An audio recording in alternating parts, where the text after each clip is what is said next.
I was hoping to digress to your opinion of Carnival and how you see it. Well, but you have already gone there. Yeah. I mean, I've seen a lot of colors in what you do, and well, no, hold on. Yeah. There's not a lot of colors in what I do. It's very limited. The colors are limited. Yeah. Well, from a layman looking in, I'm seeing colors, right. And I would believe that comes out from your photography, that playing with colors. Though your pieces may be of singular colors, or sometimes 2 or 3 colors for the most. Yeah. Your colors and the way it looks, whether it's not bright, it's not too dull, that comes from that photography. How part of your life, how important was that to what you're doing now, photography? Photography was very important because it allows me to understand about perspective. Just wave your hand. Yeah, that is real. This is real. We're doing it real. It helps me to understand perspective. It helps me to understand shadows, tones, and stuff like that. And that's what I work with. If you have a look at most of my work, I make sure that there's shadows in it. You know, you look at it and you could feel depth. You know, that's what I bring to the table. All the modern colors. I mean, I hear some. Do you know what's teal? Do you know what's coral? Right. Yeah, I've heard of all those colors. I know they exist in here. I don't know what those colors are. You know, but you tell me black, you tell me gray, you tell me red, yellow. I'll understand that. You know. So, if I look at it, you being at Rushford Street in San Fernando, sitting in the belly of the beast, played an integral part of what you're doing now. Engineering, which was what you took up once you became a teenager and looking into adolescence, moving up into age and thinking you have to find a job. The engineering play a part in what you do now.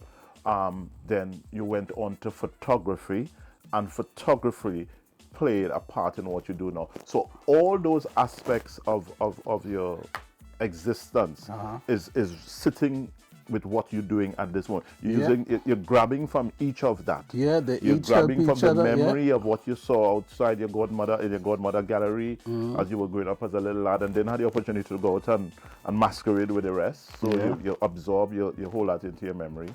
And engineering, that was your life. You were doing that to survive. Yeah. And that is now playing a part, although you don't work in engineering anymore. And photography, and everybody know you in London and worldwide as a very brilliant photographer. And was a bit shocked when you step out of that to step into this. but I mean, one of my all-time best photograph, and I'm still trying to source the original copy from you many years later, is you taking of me at the Bass Awards in the city. So I have a print somewhere, but it's not a great copy. However, I'm digressing. Coming back to what you do it, we were talking about covering. What the covering the art, does it have a name of covering? Does it come from a specific name, or? The covering. Where you cover, because I think at some point in time, I don't know if there's some papier or something. Okay.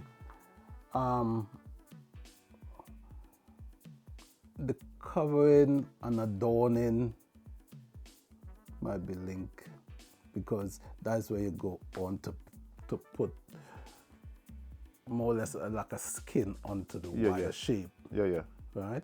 So that comes into the adorning side, because, for instance, if you have a look at that Native American there, there's no color on it. When I say no color, it looks like wood, but it's just natural paper. That's how you get the paper. Yeah. Or so wait, Carl, stop there. You're telling me it's paper you're covering with? Yes. Paper, and mostly paper. If I'm doing the 3-dimension stuff, if I'm doing the faces, the mask, it's mostly paper. So that link to that papier-mâché, it's a link from that. Papier-mâché again, but you know, if you're doing this kind of volume of work, you got to find methods of, you know, elevating, making the work look different. So these methods that you're using now is not methods that exist, but methods you have create or find a way to work around to create. Obviously, initially, I used the technique that the elders used to use. Which is the papier-mâché. Which is the papier-mâché. No, which is the way you use the material, the paper. Yeah. But what I found, because of the volume of stuff I'm doing and the size of it, you know, I've created other avenues techniques to the technique. It's simple, but it's effective. I mean, if so I'm sitting with an inventor then. Am I rubbing shoulder with an inventor? Because I don't want to say that. You talk about papier-mâché, and you said you had to make some modification based on what you were doing. The size of the structure, the volume of work you had to do. Papier-mâché, though it's a good art and though it could work in your capacity, you had to find other means and ways to produce stuff quick enough, turn over the stuff. It's not even quick enough, but for instance, I mean, if you have a look at the paper, the faces and stuff, normally when you hear papier-mâché or when you see paper-mâché, it's a lot of crinkles and, you know, texture to it. But papier-mâché is made from what type of paper? Oh, yeah. You're digging that. Well, okay. Because, again, I'm in a world of plenty. I mean, with all this Amazon sort of delivery and stuff, you know, you might order a little 2-inch. And you get a paper, old paper. Old paper. That's old paper in the box, you know. But that paper is not just old paper. Because I'm into the papier-mâché sort of stuff, that is natural. Okay. That is natural paper. There's no synthetics in it.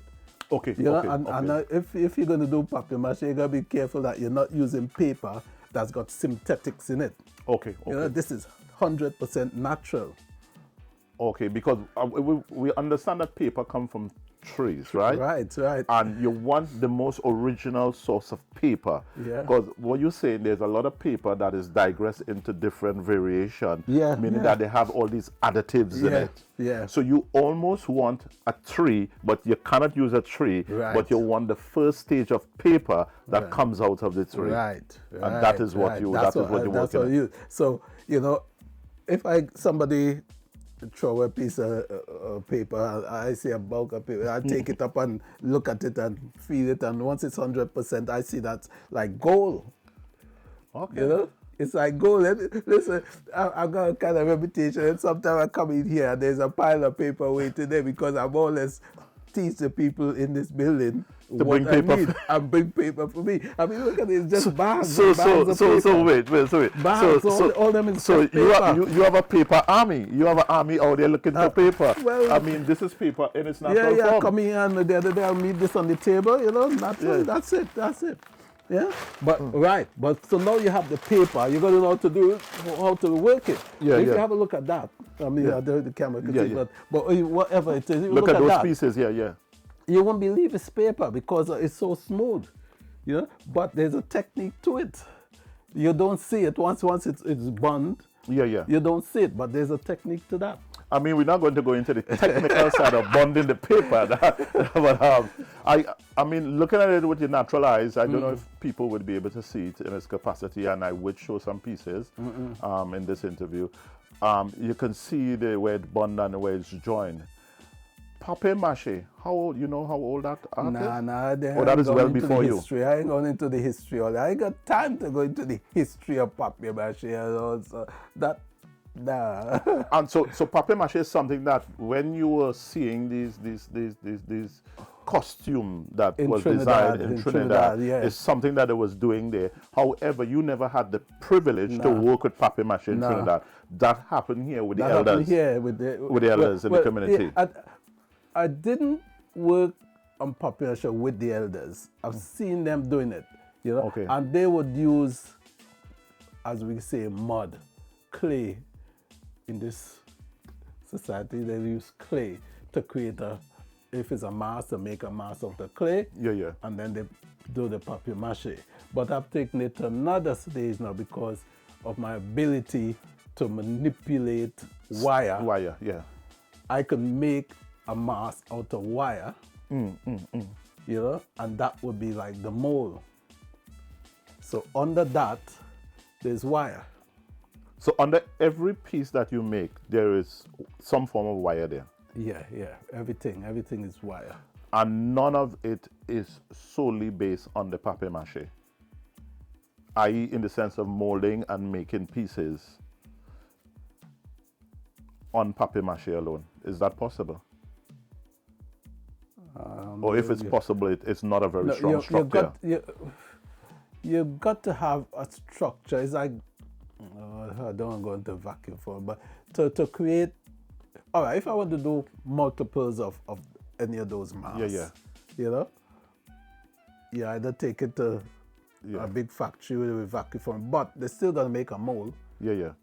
But what I've done, I cut that out and I do that out of wire, and the wire is the mold. Every mold. I just cast my paper on it, and if I want half a dozen, I pull the one off and start another one and do half a dozen of that, and don't have to worry about having to go to a big factory to vacuum form it or anything. But it's not something you generally do. Your work, as you say, is more commission work, and your pieces is never repeated. Yeah, that's only because I don't bring a band anymore, and there's no need for me to do, multiples unless somebody requests it. You say you don't bring a band anymore. How do you feel about that? No, I'm comfortable. I'm good with it because, to be honest, the platform is not there for my sort of work, for my sort of size of work. Yeah, it's there for my work, but it's not there for the size I will want to portray. Okay. The platform is not there. Yeah. But what I do, I use that time because I've got a lot of time. I'm retired now. I've got a lot of time, and I spent it with emerging designers and artists. Oh, so you're working in collaboration with... Collaboration. I make myself available to assist them. Okay. Because a lot of them don't understand about the structures and the technical side of wire bending, wire manipulation, and how important it is. They don't. They think they design a lot of pretty lines and numbers and shapes, but they don't know how they're gonna wear it. How to bring that bring it to life. Right. Bring it to life. Right. I think so that's I've got that ability to, to spend that time and try and explain it to them, and help them in that way. All right. It would be unfair to me to ask this question, but I have to ask not it. Unfair, how long generally takes you to make one of your average pieces? What kind of work go into that in the sense of hours?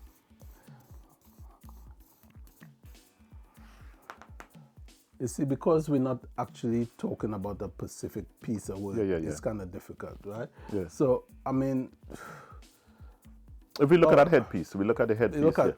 Right. Now, you're looking at that. Is it black or white you're looking at? No, not the black and white. The other one, right? Under that is white. It probably take me about 3 weeks to do that. Yeah, but and that is focused 3 weeks. You focus on that one piece. Yeah. But again, you do a bit, you have a rest, you take it easy. Yeah. Generally, about 3 weeks. I'll do that in about 3 weeks, yeah. So if I'm looking, and the viewers will have an opportunity to see some of the pieces, you're looking at a piece can take you up to 3 months, because I'm seeing some pieces here. Yeah. The magnitude of work will have to go into to get that to where it is. Yeah. 3 months is easy. It's easy. Yeah. But again, my entry into this and my approach to it, to the funding bodies, it's more time I think is better. Well, the thing is that you have an art here that is, I would say, second to none, and you're one of a kind, and hence the reason why I believe on Straight Talk we want to be having this conversation. Straight Talk is a platform. Straight Talk is what we do. We unedited. We so no one can say we have a narrative to push. So we uncensored. Hence the reason why the conversation go the way it go. And I understand what it is you're saying, because some people don't appreciate some of what is coming out. And works like this and what you produce, obviously, there is really no time on how long one piece can take to produce, to give the effect that it needs to give, and to give the work some sort of standard and quality. So when we look at the bodies to be who come to value or put a value to what we do, sometimes and it's my personal view, I think it could be disadvantageous the way they see it, because I'm certain that sometimes you go into a piece and you have to revisit the piece from scratch because of the work that it takes to get it done, and how difficult it could be to execute a specific job. So in regards to the time factor, there isn't really, we can't really pin down a time on what it will take. For someone who is on the outside looking in, is there an opportunity to learn this? There is an opportunity to learn this. You talk to me, we sit down and talk to you, and figure out how you think, what you really need, and then I could give you a pathway to really get funding and learn this in a proper way. I can do that. Any required skill sets? It helps if you have a bit of a understanding about design. Yeah. Okay. If you understand about this design and stuff, again, this is where the initial talking comes in. We sit and we talk, and you might have some example you want to show me, and then I can see whether you got the ability or not, or where to pitch. If you feel like you want to learn it, I could decide where to pitch this sort of one-to-one workshop. Okay. Yeah, so you're not saying that this person has to be an artist. This person has to be able to draw. No. This person has to be able to say wire bend. This person could be a complete novice, but they must have a love and a genuine interest. Yeah, they gotta really want to do it. They gotta, because it's time consuming. It's time consuming. Yeah. So it's time consuming. Use up my time, and this person come one time and oh God. Yeah. Because again, what I'm gonna teach you is the whole approach. I'm going to teach you about material. I'm going to teach you about tools and all that, And if you want to take it further, if you want to go on from the master class or the one-to-one, you'll need your material, you'll need your tools. Yeah? I mean, I don't expect you to be coming wanting to borrow tools from me. So I'll be explaining to you, But that goes to analogy. You can't be a barber without a scissors. Well, right. So I'll teach all of that. And then if I see that you're really serious, I'll take you to different levels, And again, I got to be careful when I'm saying this, but, I was